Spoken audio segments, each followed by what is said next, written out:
지도 오래됐고 곧 어머님 생신이잖아요. 생신 선물로 뭐 필요한 건 없으신지 여쭤보려고요. 아, 그 식당은 그냥 한정식집 예약할까 하는데 어떠세요? 아이고, 생일이 뭐 대단한 날이라고 그렇게 일을 벌여? 동서는 전업이라 그런가? 참 쓸데없는 짓도 많이 한다. 어머님도 이제 나이가 있으셔서 그런 번잡한 거 싫어하셔. 그냥 우리끼리 밥 한 끼 먹고 말 테니까 동서는 신경 쓰지 마. 서방님도 일 때문에 피곤할 거 아니야. 네? 아무리 그래도 어머님 생신인데. 작년에도 어머님 편찮으시다고 해서 그냥 지나갔잖아요. 올해는 챙겨야 하지 않을까요? 정 그러면 선물이나 하나 사서 택배로 보내든가. 지난번에 사줬던 명품백 같은 거 하나 더 해드려. 좋아하셨잖아. 어디 자기 상의도 없이 명품백을 선물하냐면서 펄쩍 뛸 땐 언제고 갑자기 왜 이러나 싶더라고요. 일단 알겠다고 하고 시어머니를 바꿔달라 했어요. 그런데 시어머니가 집에 안 계시다고 하더군요. 어머님 어디 가셨어요? 아, 조금 전에 친구 만난다고 나가셨어. 지금요? 저녁 7시인데? 아이 그래. 어머님 원래 밥 마실 자주 나가셔. 나 내일 출근 준비해야 돼서 바빠. 이만 끊을게 동서. 형님은 제 대답을 기다리지도 않고 전화를 끊어버렸어요. 내향적인 성격 탓에 평소 외출도 잘 하지 않는 시어머니가 밥 마실이라니 이상하게 기분이 좀 찝찝하더라고요. 게다가 시어머니와 연락 안 한 지 얼마나 됐나 계산해보니 반년이 훌쩍 넘었더라고요. 안 되겠다 싶어서 시어머니 생신이 돌아오는 주말에 고급 한정식 집을 예약했어요. 그리고 형님에게 이미 예약해버려 취소가 안 되니 어머님 모시고 오라고 했죠. 비용은 제가 다 낼 테니 걱정 말라고요. 형님은 왜 마음대로 일을 벌이냐며 툴툴대긴 했지만 그래도 아주머님과 같이 시어머니를 모시고 오긴 오더라고요.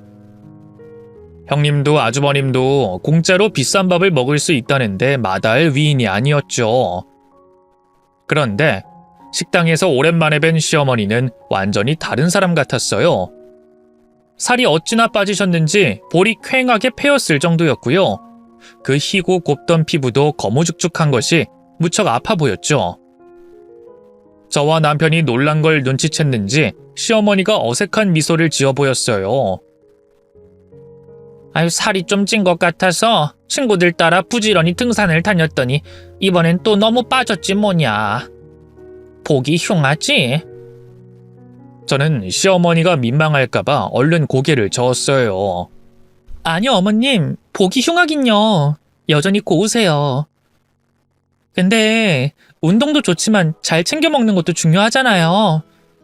너무 살 때문에 스트레스 받지 마시고 맛난 거 많이 드세요. 아셨죠? 그래, 고맙다. 이 노인네 위해서 뭐 이런 고급 식당까지 예약했어. 아유, 잘 먹으마. 그렇게 모처럼 만에 온 식구가 모여 밥을 먹기 시작했어요. 혹시라도 입에 안 맞으시면 어쩌나 걱정했는데 다행히 잘 드시더라고요. 형님은 뭐가 나올 때마다 간이 싱겁네, 순 싸구려 재료만 썼네 욕하기 바빴지만 먹기는 또 잘 먹더군요.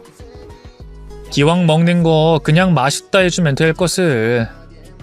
하지만 형님의 베베꼬인 성격을 알기에 아무 말도 하지 않았네요. 그런데 본식으로 철판에 구워 먹는 스테이크가 나왔을 때였어요. 평소에도 고기를 좋아하던 형님은 거의 우겨넣다 싶을 정도로 젓가락을 빠르게 놀리더군요.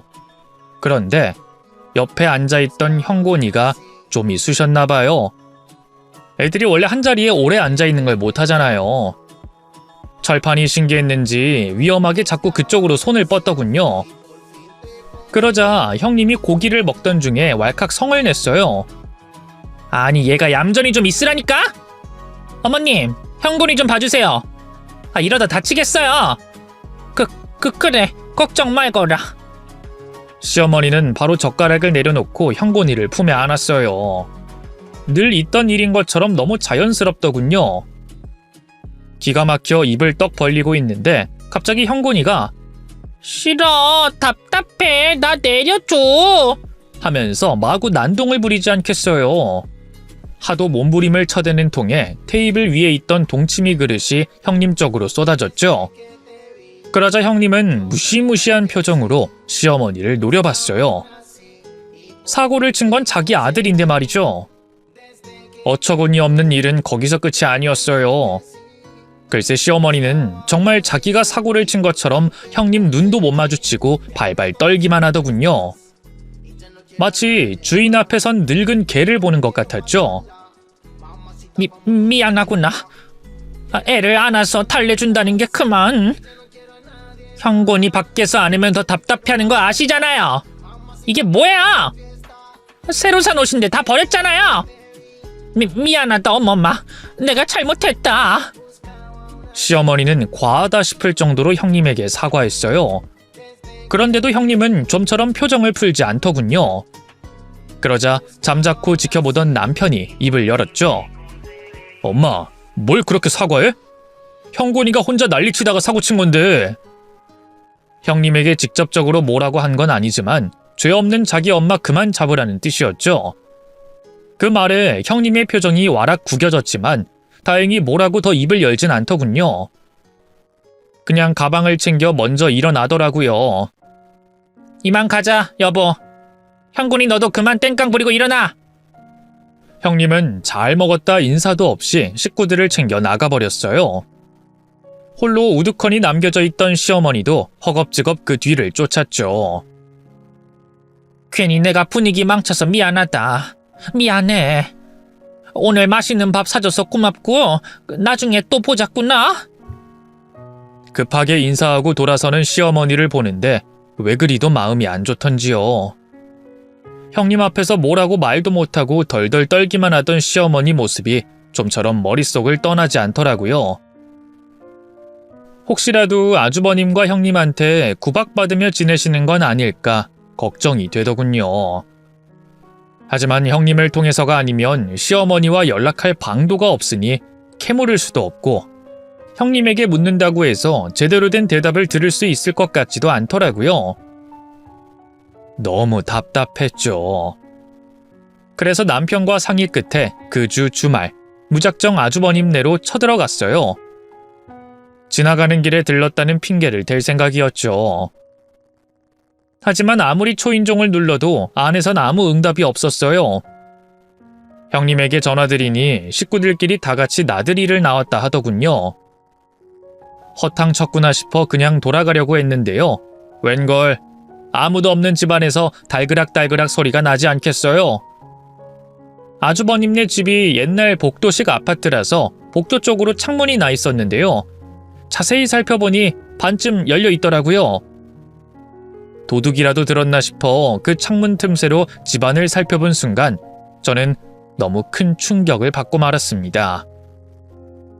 방문이 훤히 열려 보이는 주방 쪽 싱크대에 시어머니가 서 계셨는데요. 무언가를 허겁지겁 삼키고 있더라고요. 뭔가 했더니 개수대에 있던 잔반이 아니겠어요? 아무리 두 눈을 씻고 봐도 먹다 버린 잔반이 맞았어요. 경악스러워 저도 모르게 어머님, 지금 뭘 드시는 거예요? 하고 비명을 지르고 말았죠. 그러자 개수대에 고개를 쳐박고 있던 시어머니가 번쩍 고개를 들었고요. 저를 발견하고는 놀라서 어쩔 줄 몰라 하더군요. 작은 며느리 네가 어떻게... 엄마, 이 문 좀 열어봐! 얼른! 옆에 같이 서 있던 남편이 현관문 쪽으로 다가가 쾅쾅 문을 두드렸어요. 그런데도 시어머니는 도통 문을 열 생각을 않더군요. 어머님, 문 좀 열어주세요. 네?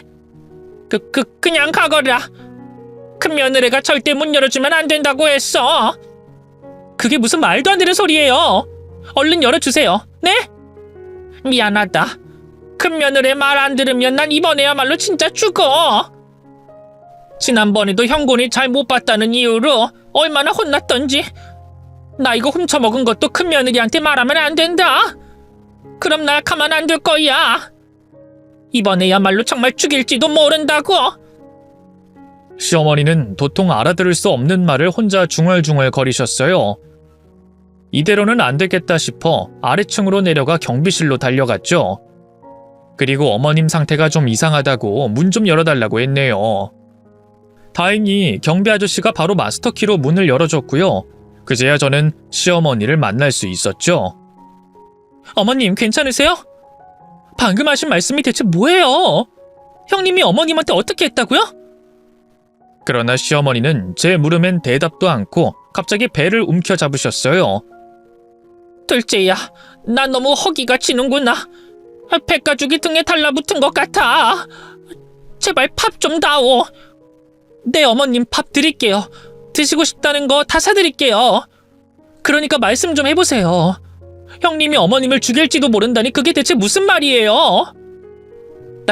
난 아무것도 모른다. 그러니까 묻지 말고 제발 가다오. 시어머니는 하얗게 질린 얼굴로 미친 듯이 고개를 저으셨어요. 그러다 갑자기 현기증이 나셨는지 휙 바닥으로 고꾸라지더군요. 어머님 괜찮으세요? 정신 좀 차려보세요. 네? 제 애원에도 불구하고 시어머니는 그대로 혼절하고 말았어요. 놀란 남편이 바로 119에 신고했고요. 바로 구급차를 타고 병원으로 향했죠. 진단 결과는 놀라웠어요. 영양실조라고 하더군요. 요즘 같은 시대에 밥을 못 먹어 영양실조가 생기다니 말이 되나요? 하지만 더 충격적인 일은 따로 있었어요. 의사가 저와 남편을 따로 부르더니 갑자기 잠들어 있는 시어머니 팔을 걷어 보여주더군요. 그런데 팔엔 온갖 흉터와 얼룩덜룩한 멍이 가득했어요. 이게 대체 어떻게 된 일입니까? 충격받은 남편이 묻자 의사가 입을 열었죠. 온몸에 이런 상처 자국이 가득합니다. 지속적으로 누군가에게 폭행을 당해온 것 같은데 짐작가는 부분이 없으세요? 의사의 말에 머리를 한 대 얻어맞은 것처럼 정신이 혼미해졌어요. 범인이 누구겠어요? 다름 아닌 아주버님과 형님이겠죠. 의사는 당연히 저와 남편을 의심하더라고요. 그래서 아니라고, 어머님은 형님네 부부와 사는데 아무래도 그 인간들 짓인 것 같다고 했죠. 그러자 의사는 시어머니가 일어나면 한번 얘기를 나눠보라고 하더군요. 그로부터 1시간 뒤 기절해 있던 시어머니가 정신을 차리셨어요. 안정제를 맞고 진정이 되셨는지 다행히 저와 남편을 알아보시더군요. 너희가 날 병원으로 데려온 거냐? 네, 저랑 얘기 나누던 도중에 어머님이 갑자기 쓰러지셔서. 어머님 영양실조래요. 대체 며칠을 굶으신 거예요? 몸에 가득한 상처는 또 다 뭐고요? 제 물음에 시어머니는 당황해서 어쩔 줄 몰라 했어요. 내가 요즘 살이 너무 찐 것 같아서 다이어트를 좀 하고 있거든. 몸의 상처는 빙판길에 미끄러져서 생긴 거고. 그렇게 많이 안 다쳤으니 걱정 말거라. 말이 돼요? 빙판길에 미끄러졌는데 온몸이 그렇게 되는 게? 솔직하게 말씀해 주세요. 아주버님이랑 형님이 그런 거죠?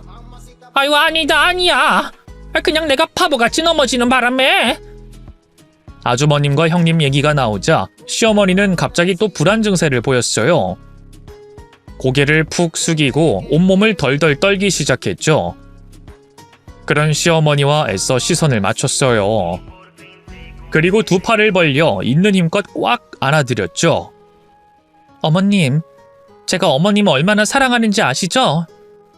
처음 저 시집 와서 아무것도 몰랐을 때부터 얼마나 아끼고 잘해주셨어요. 전 무슨 일이 있든 어머님 편이고 절대 어머님 안 버릴 거예요. 그러니까 솔직하게 말씀해 주세요. 제발요. 네? 그러자 시어머니의 메말라 있던 두 눈에서 눈물이 흐르기 시작했어요. 너무 부끄러워서 차마 너희한테 말을 못했는데 내가 석철이네 집 들어가고부터 얼마나 힘들었는지 모른다. 허구한 날 눈칫밥 먹으면서 식모 취급을 받았는데 석철이 사업이 또 잘 안 풀리기 시작하면서부터는 돈을 내놓으라지 뭐냐. 양심도 없는 것들. 이미 내 전 재산을 주고 집까지 팔아줬는데 말이야. 빈털털이 된 지 오래라고 이젠 가진 게 아무것도 없다니까. 그때부터 손찌검을 시작했어. 조금만 수틀리면 때리고 밥을 굶기고 이번에도 그 한정식 집에서 형군이 제대로 못 봤다는 이유로 나으를 밥을 안 주지 뭐냐. 시어머니의 고백에 분노로 온몸이 덜덜 떨렸어요. 어느 정도 예상은 했지만 막상 진실을 알게 되니 눈앞이 새하얘지더군요.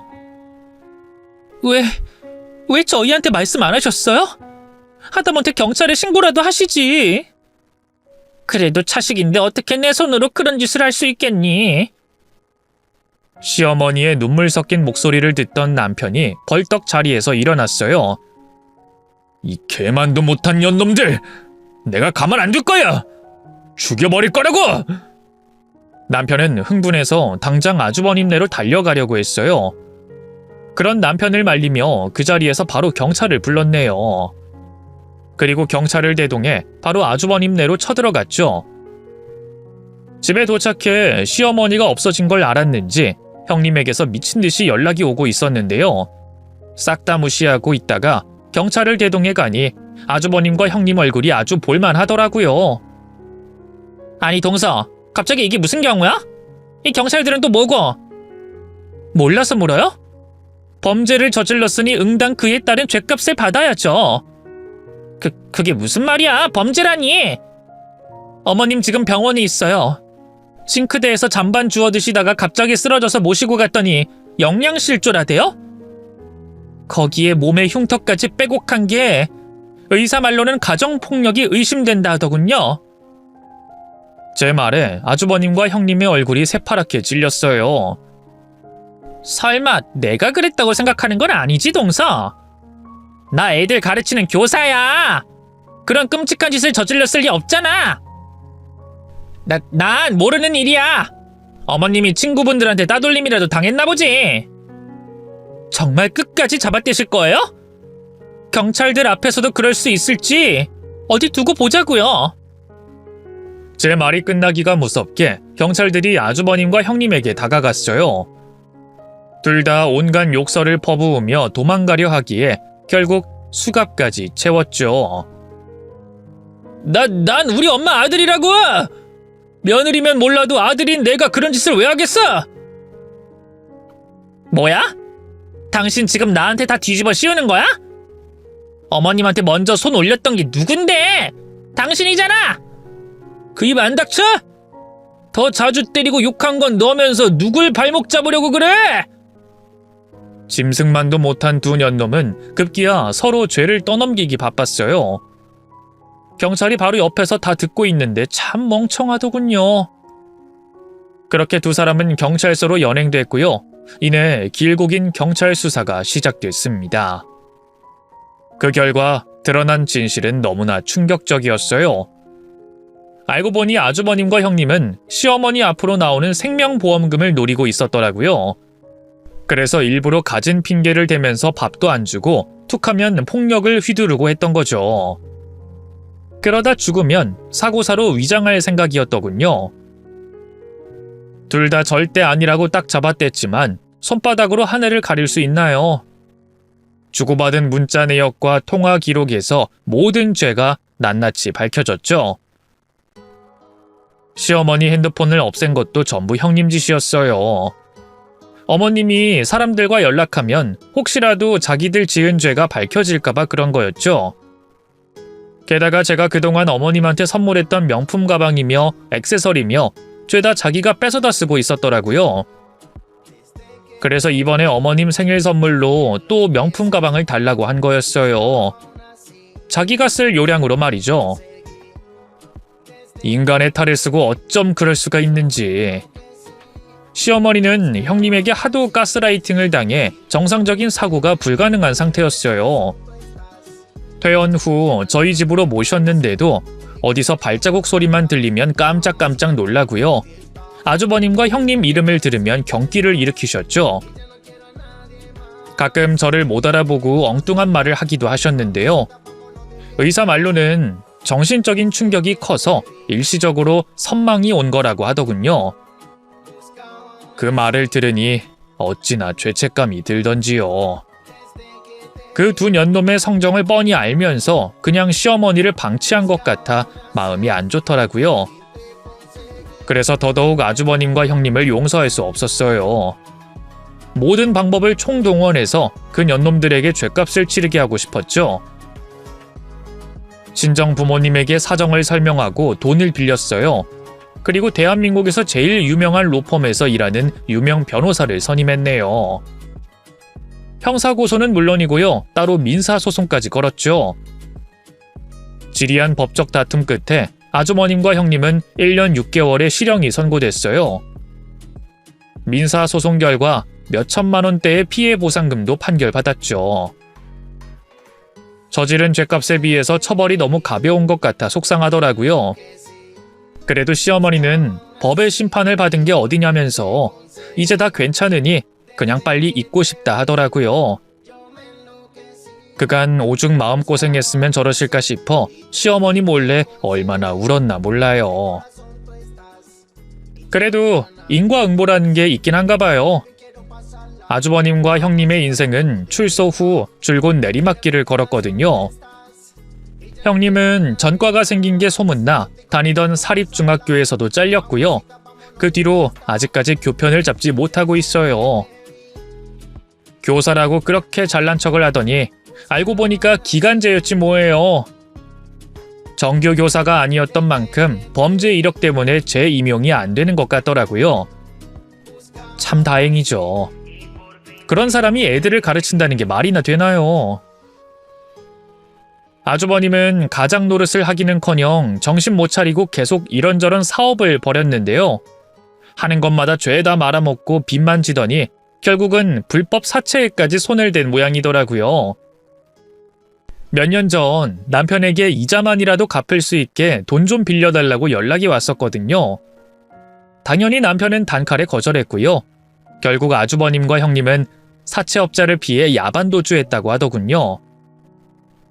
어디서 뭘 하며 사는진 모르겠지만 그리 행복한 삶을 살고 있을 것 같진 않네요. 형곤이는 형님네 친정 부모님이 키우고 있다던데 죄책감은 갖지 않으려고요. 그런 부모 밑에서 자라느니 차라리 할머니 할아버지 손에서 크는 게 형곤이한텐 더 잘된 일일 테니까요. 다행히 시어머니는 잘 지내고 계세요. 처음 저희 집으로 모셨을 때만 해도 어머님 상태가 말이 아니었거든요. 선망도 선망이었지만 영양실조로 살도 많이 빠지고 뼈가 약해지신 게 큰 문제였죠. 그래서 삼시세끼 건강식으로 열심히 차려드리고 몸에 좋다는 영양제나 보약 같은 것도 챙겨드렸네요. 다행히 효과가 좋아서 금방 예전 몸무게를 회복하셨고요. 몸이 건강해져서 그런지 선망도 사라지셨어요. 참 다행이죠. 요즘은 노인정에서 사귄 친구분들과 아침 저녁으로 운동을 다녀서 그런지 저보다 더 건강하시답니다. 가정폭력 트라우마로 한동안 정신과 치료도 따로 받으셨는데 그것도 잘 이겨내셨어요. 부디 어머님이 오래오래 건강하게 사셨으면 하는 마음뿐입니다.